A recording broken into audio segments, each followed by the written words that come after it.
एकदा स्वागत आहे आपल्या यूट्यूब चॅनलमध्ये। Welcome back to our channel.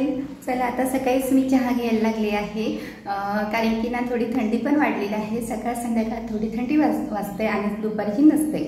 तर ही का आंटीचे बाबा गेले आहेत बाहेर फिरायला, सकाळी लवकर उठली होती त्यामुळे, आणि मला आता घरात डबा बनवायचा आहे, स्वयंपाक करायचा आहे। पण तोपर्यंत म्हटलं ते येतात ते, आणि तो माझा चहा पण होईल। आणि या चहा वेळेला तुम्ही सर्वजण हा व्हिडिओ तुमच्यापर्यंत येईपर्यंत तुम्ही चहा घेतलेला असणार आहे, कारण की आपला व्हिडिओ दुपारचा येत असतो। या कपाची डिझाईन तुम्ही पाहताय तर खूपच मस्त आहे, मला इतकी आवडली ना। पण मी दोनच घेतली होती, खरं डीमार्टमध्ये गेलते त्यावेळेस ही घेतले होते।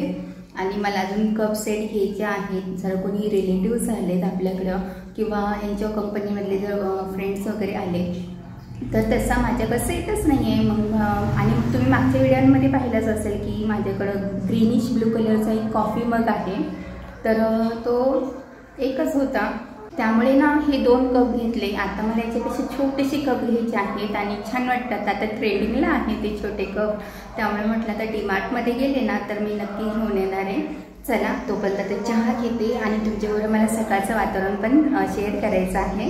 पण पहिलं चहा घेते मग शेअर करते।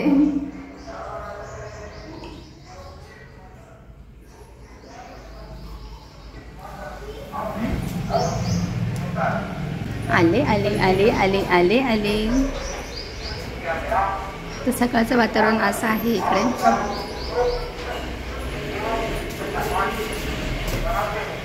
पाण्याची गाडी सकाळीच येते।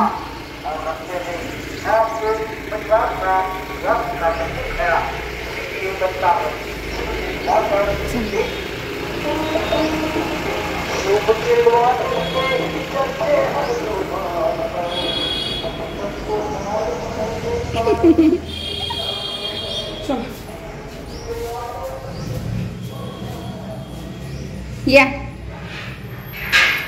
कुठून गेलती फिरायला? कुठे गेलती फिरायला?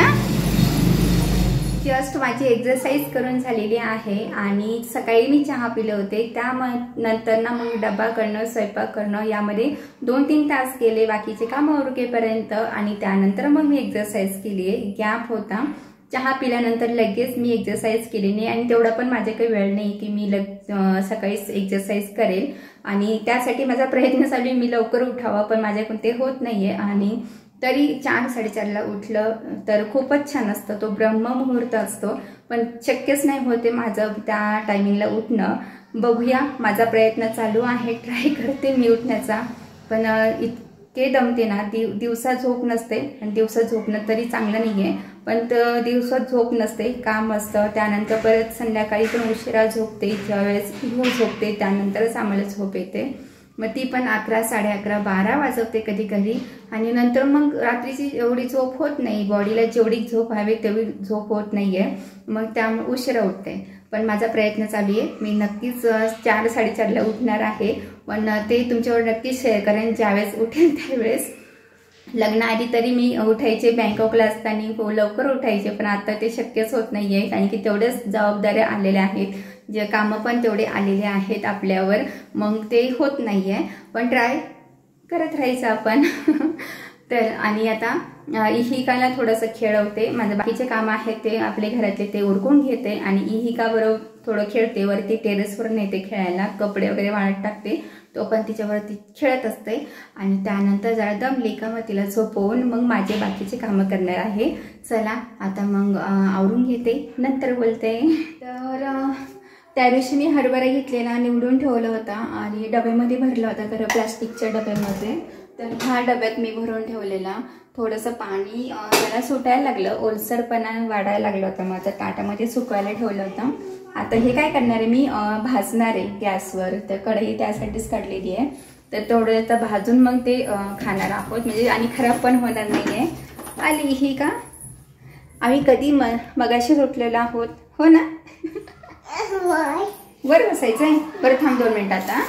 मग आता हे गॅस ऑन करते आणि पडशील ना बाळा, थांब ना, मग याच्यावर काय म्हणतात ते हरभरे भाजून घेते, खाण्यासाठी होते।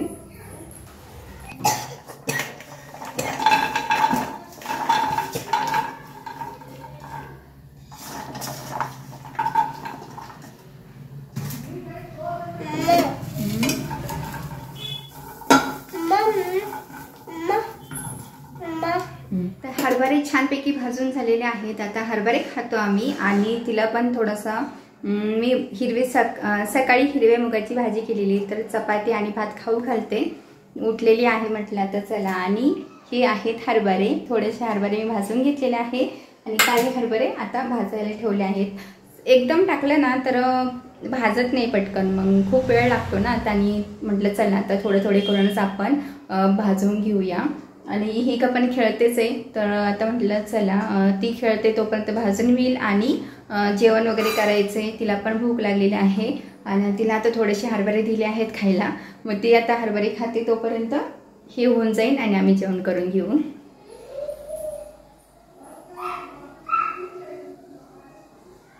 आम्ही दोघींनी जेवण केलं, त्यानंतर ही काला झोपवलं आणि म्हटलं आता टाईम आहे तर रीडिंग करून घेते. संध्याकाळी मला टाईम मिळणार नाही आहे आणि थोडंसं मला आता काय करायचं, रायटिंग पण करायचं आहे, तर तेही ही का उठण्या अगोदरच करून घेणार आहे.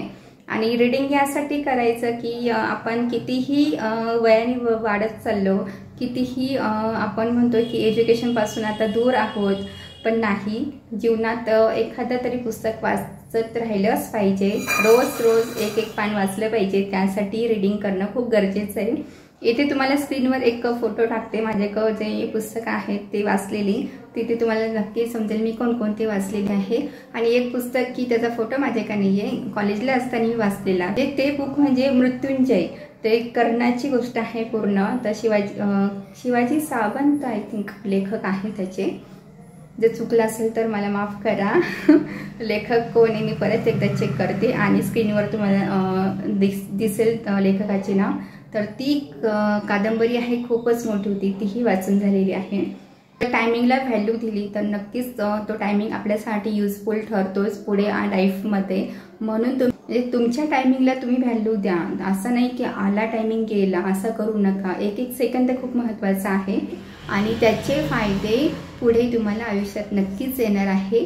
वाट कसली पाहत आहे, तुम्ही सुद्धा सुरू करा. तुमचा जो छंद आहे, तुम्हाला जे आवडतं ते नक्की करा. डिपेंड राहू नका कोणावर, तुम्ही स्वतःच्या हिमतीवर काहीतरी करा. ओके. चहा वगैरे झालेला होता आणि त्यानंतर म्हटलं चला थोडं चक्कर मारते बाहेर चक्कर मारून आले. आणि आता मी काय बनवते, पावभाजी. तिकडे फ्लावर कट करायला घेतलेला आहे आणि खूप दिवस झाले पावभाजी केलीच नव्हती मध्ये. आणि म्हटलं चला आता हाय जे पदार्थ लागतात आपल्याला टाकायला पावभाजीमध्ये ते सगळं आहे, तर आता पावभाजी करून घेते. आणि ती रेसिपी काय तुमच्यावर शेअर करणार नाही, ऑलरेडी आपली पावभाजी किती वेळा मी दाखवली आहे, तिथे व्हिडिओमध्ये तुम्ही पाहू शकता. चला आता मी पटापट कट करते. संध्याकाळची वाजलेलं आहेत आता 5:30. तर काय की मी लवकरच लागते, काही कुकर व्हायला भाज्या शिजायला टाईम लागतो म्हणून लवकर लावून देते कुकर. आणि नंतर बरोबर 7-7:30ला आम्ही जेवायला बसणार आहोत. तोपर्यंत भात असेलपर्यंत सुद्धा भाजी होऊन जाईल रेडी. आणि पाव नाही मिळत इथं, पाव मिळतात पण ते थोडे गोडसर असतात. लहानपणी आपण ते बनपाव खायचं ना, तसे थोडेसे गोडसर असतात. आणि मग आम्ही फक्त ब्रेडच खात असतो. त्यासाठी म्हटलं येताना ते ब्रेड आणतील, मग ब्रेड गरम करून आम्ही पावभाजी खाऊ. इकडे पावभाजी रेडी झालेली आहे आणि मी ताट पण तयार केलेलं आहे, तुम्हाला दाखवते. तर असं ताट केलेलं आहे पावभाजीचं. ब्रेड, कांदा, लिंबू आणि इकडे पावभाजी. कोथिंबीर असेल तर कोथिंबीर पण टाकू शकतो आपण.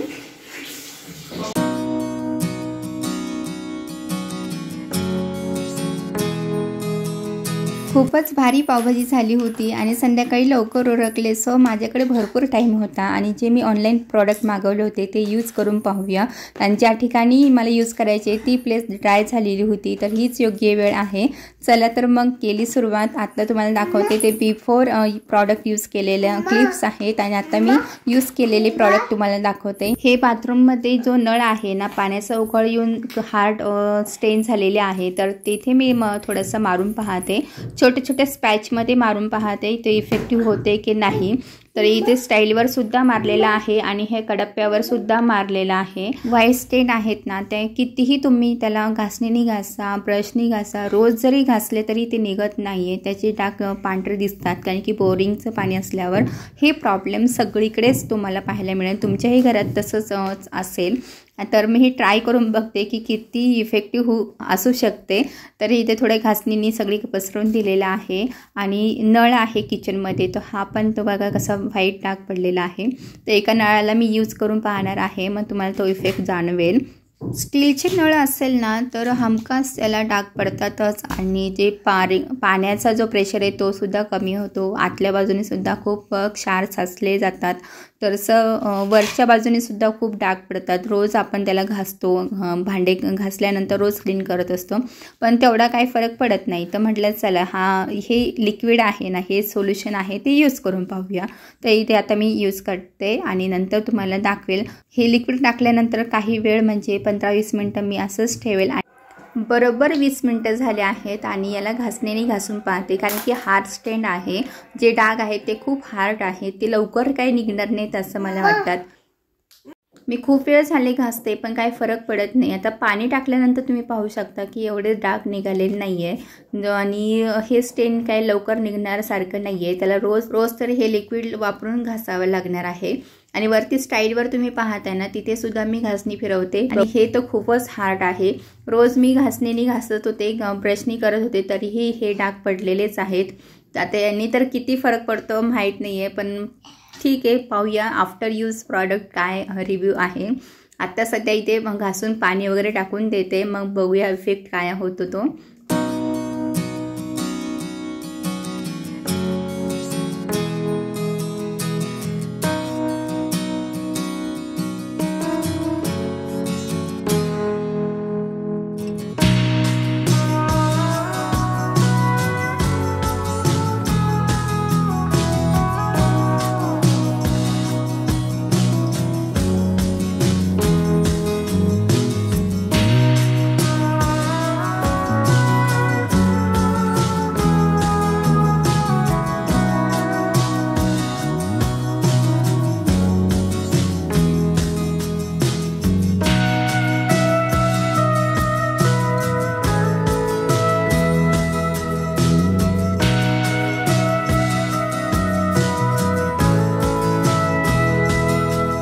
फक्त घासणीने घासल्यानंतर एवढा फरक नाही, तेवढा इथे या सोल्युशननी लगेच फरक पडलेला आहे. बाकीच्या ठिकाणी तर नाही एवढं पटकन निघालेलं, पण इथे स्टीलचा नळ लवकर क्लिअर झालेला आहे, क्लीन झालेला आहे. तुम्ही पाहू शकता, पाणी टाकल्यानंतर तुम्हाला दिसेलच. ओव्हरऑल हे प्रॉडक्ट बेस्ट आहे. हार्ड स्टेन असेल तर जास्त टाईम लागेल आणि कमी स्टेन असेल तर लेस टाईम लागेल. चला, तर हा व्हिडिओ आवडला असेल तर लाईक करा, शेअर करा, सबस्क्राईब करा. भेटूया पुढच्या व्हिडिओमध्ये अशाच एका व्हिडिओमध्ये. तो पण सर्वांनी काळजी घ्या, हसत राहा, लाईफ एन्जॉय करत राहा, स्वतःवर प्रेम करत राहा. Bye bye.